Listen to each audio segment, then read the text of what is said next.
आज का ये पोइम हम आपको पढ़ाने वाले हैं जो क्लास 9 के लिए होगा। तो इसका टॉपिक है रेन ऑन द रूफ, छत पर वर्षा।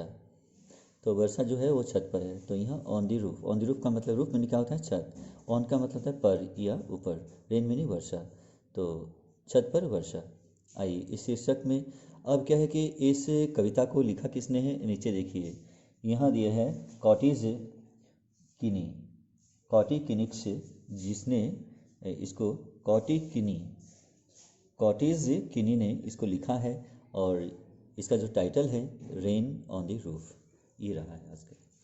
तो आइए शुरू करते हैं।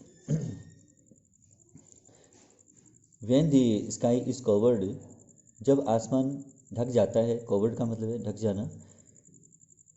When the sky is covered with dark clouds, जब आसमान काले बादलों से, डार्क में काले, क्लाउड्स में बादल, विथ में के यानी के साथ या से, ठीक है ना। तो when the sky is covered with dark clouds, जब आसमान काले बादलों से ढक जाते हैं, and it rains, it starts raining, और वर्षा शुरू हो जाती है, वर्षा शुरू हो जाती है। Have you ever listening to the patter on soft rain on the roof, क्या आपने कभी छत पर हल्की बारिश के पटपट की आवाज़ को सुनी है। अब एवर का अर्थ है कभी, ठीक है ना, अभी प्रश्नवाचक है। पैटर का अर्थ है पटपट, ठीक है, और सॉफ्ट रेन का अर्थ है हल्की बारिश, ऑन द रूफ का अर्थ है छत पर। क्या आपने कभी छत पर हल्की बारिश के पटपट को सुनी है। व्हाट थॉट्स, क्या विचार, what thoughts flashed through your mind, आपके मस्तिष्क में क्या विचार आते हैं। As you heard this melody of nature, जब आप प्रकृति के इस सुरीले संगीत को सुनते हैं।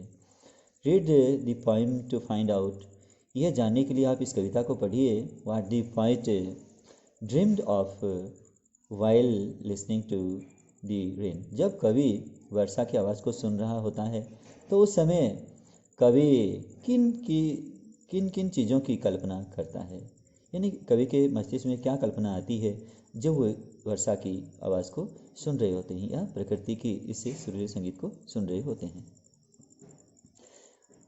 अब इस कविता को हम शुरू करने वाले हैं। इससे पहले कि मैं आपको बता दूं, मेरे इस चैनल को अधिक से अधिक जो है आप सब्सक्राइब कर लीजिएगा और शेयर कीजिएगा। अब आगे शुरू करते हैं। When the humid shadows hover, जब, अब ह्यूमिड का अर्थ होता है नम और शेडोज का अर्थ होता है बादल, यहाँ परछाई नहीं है, ठीक है ना। शेडोज का अर्थ है बादल यानी मेघ, होवर का अर्थ है मंडराना, over all the starry spheres, अब ऑल का मतलब है सब यानी पूरे पर, स्टारी का अर्थ है तारों से भरी हुई, सफियर्स का अर्थ है अंतरिक्ष या आसमान, ठीक है ना, और ओवर का अर्थ है के ऊपर या पर। When the humid shadows hover, जब नम मेघ मंडराते हैं, over all the starry spheres, पूरे तारों से भरे हुए आसमान के ऊपर, पूरे तारों से भरे हुए आसमान के ऊपर, तारों भरी आकाश के ऊपर जब नम मेघ मंडराता है। एंड दी मेलनकली, मेलनकली का अर्थ होता है उदास, एंड दी मेलनकली डार्कनेस, डार्कनेस का अर्थ होता है अंधकार। And the मेलनकली darkness gently weaves in rainy tears, और उदास अंधकार वर्षा रूपी आंसुओं में धीरे धीरे रोता है। उदास अंधकार जो है वो वर्षा रूपी आंसुओं में धीरे धीरे रोता है, मंद मंद रोता है, आहिस्ता आहिस्ता रोता है। What a bliss to press the pillow of a cottage chamber bed, एक कॉटेज का अर्थ होता है झोंपड़ी, चैम्बर का अर्थ होता है कमरा, छोटा कमरा, बेड का अर्थ होता है बिस्तर या पलंग, पिलो का अर्थ होता है तकिया, प्रेस का अर्थ है दबाना, ब्लिस का अर्थ है परम आनंद या परम सुख, ठीक है ना। देखिए, what a bliss to press the pillow of a cottage chamber bed, एक झोंपड़ी के छोटे से कमरे में बिस्तर में सो करके तकियों को दबाने से कितना सुख मिलता है। And lie listening to the patter of the soft rain overhead, और ऊपर हल्की बारिश के पटपट की आवाज़ को लेट करके सुनने में कितना आनंद मिलता है, अर्थात परम आनंद मिलता है, अर्थात परम सुख की अनुभूति होती है। आगे देखिए, ये कवि की कल्पना है। अगली स्टेंजे में देखिए, एवरी टिंकल, एवरी का अर्थ है प्रत्येक, टिंकल का अर्थ है टन टन, ठीक है ना। ऑन द सिंगल्स, अब सिंगल्स का क्या अर्थ होता है? सिंगल्स का अर्थ होता है जैसे अब लकड़ी की बनी हुई छत, यानी लकड़ी की टाइलों से बनी हुई जो छत है उसको कहते हैं सिंगल्स, ठीक है ना। तो every tinkle on the shingles has an echo in the heart. लकड़ी की बनी हुई लकड़ी की टाइलों के ऊपर, लकड़ी की बनी हुई टाइलों के ऊपर प्रत्येक टन टन की आवाज़ दिल में गूंजती है। हैज़ एन इको का मतलब है गूंजती है। कहाँ गूंजती है? इन दी हर्ट, यानी दिल में, हृदय में गूंजती है, दिल में गूंजती है। तो लकड़ी की बनी हुई टाइलों के ऊपर प्रत्येक टन टन की आवाज़, प्रत्येक जो टन टन की आवाज़ है वो दिल में गूंजती है। Every tinkle on the shingles has an echo in the heart. टाइलों से बनी हुई, लकड़ी की टाइलों से बनी हुई छत के ऊपर प्रत्येक टन टन की आवाज़ हृदय में गूंजती है, दिल में गूंजती है। एंड 1,000 ड्रीमी फैंसीज, और 1000 स्वप्निल काल्पनिक विचार इनटू बिजी बीइंग, व्यस्त व्यक्ति के मन में स्टार्ट उभरते हैं। स्टार्ट मीनिंग आते हैं, शुरू हो जाते हैं या उभरते हैं। 1000 का मतलब 1000, ड्रीमी का अर्थ है स्वप्निल, ठीक है ना, सपने जैसी, यानी कि जब सपने में कोई चीज़ देखी जाती है उसको स्वप्निल कहा जाएगा, ठीक है ना। फैंसीज का अर्थ है काल्पनिक विचार, यानी इमेजिनरी थिंकिंग, काल्पनिक विचार। तो उसके बाद में बिजी बीइंग का अर्थ है व्यस्त मस्तिष्क। बिजी माने आप समझते हैं बिजी का मतलब क्या होता है? बिजी का मतलब होता है व्यस्त, और बीइंग का मतलब व्यक्ति होता है, ठीक है ना। बीइंग का मतलब जीव या जीवन, या इसका अर्थ होता है व्यक्ति।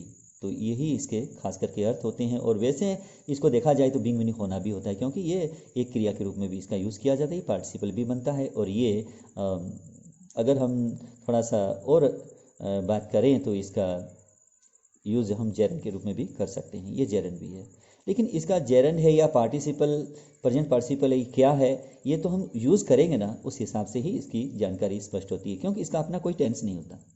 आगे देखते हैं। And 1000 dreamy fancies into busy being start, 1000 Swapnil काल्पनिक विचार व्यस्त व्यक्ति के मन में उभरते हैं, आते हैं। एंड 1000 रिकलेक्शंस, 1000 का आप अर्थ समझ पा रहे हैं, 1000। रिकलेक्शंस का अर्थ है स्मृतियाँ या यादें। व्यू का अर्थ है बुनना, डियर का अर्थ है अपना, एयर थ्रेड्स का अर्थ है हवाई धागे, इनटू में होता है, वूफ का अर्थ है ताना बाना, ठीक है ना। आप देखिए, and 1000 recollections weave their air threads into woof, 1000 यादें अपने हवाई ताना बाना बुनती है। 1000 यादें जो है, 1000 स्मृतियाँ अपने हवाई ताना बाना बुनती है। As I listen to the patter of the rain upon the roof, जब मैं छत के ऊपर वर्षा के पटपट की आवाज़ को सुनता हूँ। जब मैं छत पर वर्षा के पटपट की आवाज़ को सुनता हूँ तो उस समय 1000 स्मृतियाँ जो है, 1000 यादें जो हैं, हवाई ताना बाना बुनने लगती है। आगे अगला स्टेंजा, और ये अंतिम भी है। Now in memory comes my mother, अब मेरी स्मृति में मेरी माता आ जाती है, मेरी यादों में मेरी माता आ जाती है। नाउ इन मेमोरी, नाउ का अर्थ है अब, इन मेमोरी का अर्थ है याद में, यादों में या स्मृति में। कम्स मीनिंग आ जाती है, माई मदर मीनिंग मेरी माता मेरी स्मृति में आ जाती है, मेरी यादों में आ जाती है। As she used in years agone, जैसा कि वह वर्षों बीते हुए। अब देखिए, एगोन का मतलब बीते हुए, और ईयर्स का अर्थ है वर्षों, और इन मीनिंग में बीते हुए वर्षों में जैसा कि वो किया करती थी। सी यूज्ड, जैसा कि वो किया करती थी। As she used in years agone, जैसा कि वह बीते हुए वर्षों में किया करती थी। To regard the darling dreamers, वह प्रिय, डार्लिंग का अर्थ है प्रिय स्वप्न दृष्टाओं को निहारा करती थी। टू रिगार्ड, रिगार्ड का अर्थ है यहाँ सम्मान करना नहीं, बल्कि इसका अर्थ है निहारना, ठीक है ना, देखना, निहारना। To regard the darling dreamers, और प्रिय स्वप्न दृष्टाओं को निहारा करती थी। Ere she left them till the dawn, उसके उषा काल तक उनको छोड़ने से पहले, यानी उषा काल तक, टिल दी डॉन का मतलब है उषा काल तक। अब लेफ्ट का अर्थ है छोड़ा, देम यानी उनको, ठीक है ना, उषा काल तक उनको छोड़ने से पहले। अब एयर का अर्थ होता है बिफोर, ठीक है ना, यानी कि जैसे आपने सुना होगा अपने टेंसों में, जैसे कि जो पास्ट परफेक्ट टेंस होता है उसमें हम जो आफ्टर या बिफोर का यूज़ करते हैं, यानी कि जो काम पहले होता है उसको पहले लिखा जाएगा, जो बाद में होता है उसको बाद में लिखा जाता है, ठीक है ना। उन दोनों को जोड़ने के लिए एक वाक्य जो होता है वो पास्ट इंडेफिनेट का होगा, और दूसरा वाक्य जो होगा उसमें वो होगा पास्ट परफेक्ट का। दोनों को हम आफ्टर या बिफोर से जोड़ते हैं। तो के पहले, यानी कोई काम किसी से पहले हो चुका है, हो गया था या हो चुका था, ठीक है ना। तो इसी तरह से जैसे आपने सुना होगा कि बरसात होने से पहले मैं वहाँ पहुँच चुका था, के पहले यानी ये काम हो चुका था, ये बताने के लिए। और तो हम वहाँ बिफोर का यूज़ करते हैं, यहाँ एयर का यूज़ करते हैं। एयर का मतलब होता है बिफोर, ठीक है ना। तो to regard the darling dreamers, वह प्रिय स्वप्न दृष्टाओं को निहारा करती थी। कौन? माता। माता जो माता है वो बीते हुए वर्षों में जैसा कि वो क्या करती थी, क्या काम करती थी, वो बीते हुए वर्षों में वो निहारा करती थी, प्रिय स्वप्न दृष्टाओं को निहारा करती थी। उषा काल तक उनको छोड़ने से पहले, उषा काल जब हो जाता था तब तक, यानी उषा काल तक उनको छोड़ने से पहले वह प्रिय स्वप्न दृष्टाओं को निहारा करती थी। ओह ओ अरे, I feel her fond look on me. अब कवि कहता है कि मैं अपनी